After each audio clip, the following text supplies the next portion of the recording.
Good morning, everybody. I hope you had a good Friday, a good Valentine's Day. As I do, I celebrate for more than one day. I'm kind of celebrating all weekend. The moon has moved into Libra, but even though she's in a different sign, she is still ever so close to the south. But she will make her way towards Black Moon Lilith. So remember, the south node has been in Libra. So the moon's like kissing her goodbye, but then going forward. And then Black Moon Lilith is going to help her integrate those lessons. We've been learning about not being a people pleaser in relationships, not being a doormat.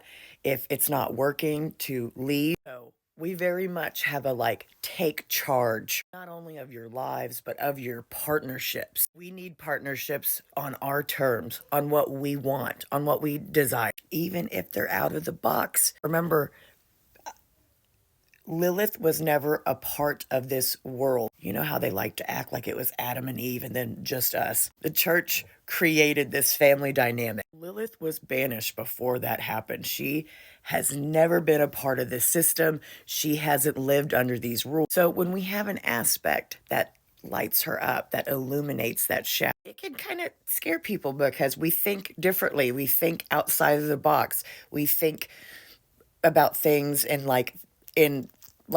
we consider things that are normally considered taboo. You have to understand, especially at this time, there's a reason why she's in Lilith after the South Node. Lilith is this Libra is the sign of partnership. And Lilith, Hecate's in Scorpio helping us out. Lilith is in Libra helping us out. She's the one that's like, hey, there's a different world. You don't have to put up with this. Tell him what you need. So you know what the aspects have been thinking about relationships. If we're not getting a lot of love now, these next few days, very much focus on taking charge, communicating your needs, no matter what they are, because they're your needs. And if they're going to be your partner, that's why we have to lead with authenticity, because then there's nothing to ever be ashamed of. Time to take charge when it comes to our relationships, and not just romantic. Again, if you have a group of girls who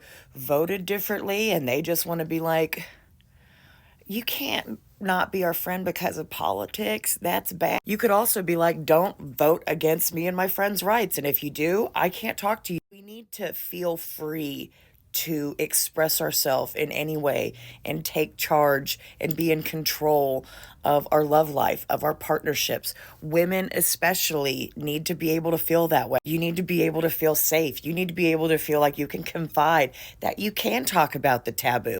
My husband and I have talked about what will happen if my voting rights get taken away, if I can't sign the stuff on the bank, if my name needs to be off shit. And I feel 1,000% safe talking to my husband about that, because I know he doesn't want this world and he's fighting with me. I have no fear of him switching when the rules change or anything. That type of love is out there, so you don't have to settle for fucking less. Repressing the ladies in partnerships, in relationships, is not going to be good for anybody. We're going to use this. We're claiming our power back. Hecate's guarding our uterus.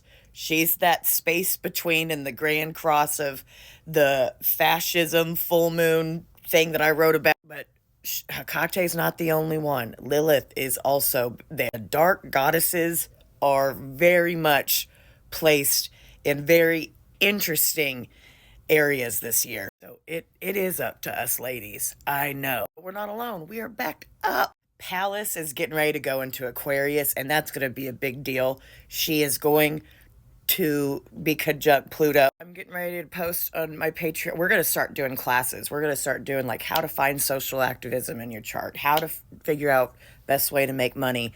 Because I want everyone to learn how to use their chart, because you're going to need it these next the rest of your life. One of the best toolbox to have is to understand who your transformation bridge is, what goddess asteroids. The goddess asteroids of the transformation bridge are Ceres, Pallas, Vesta, and Juno. They are in the bridge between Mars and Jupiter. They are your transformation bridge. So figuring out where they are in your chart, what sign, what house, what degree, can help us out if we want to lean in to the transformation, to the woo, to the change, to the universe. We're going to start using our stars as our guides, as our map. We are no longer going to be lost at sea. We're all going to be captain. This was a rant. Yeah, a rant, but just a ramble. It's all right though. Mercury and Pisces. Have a good day.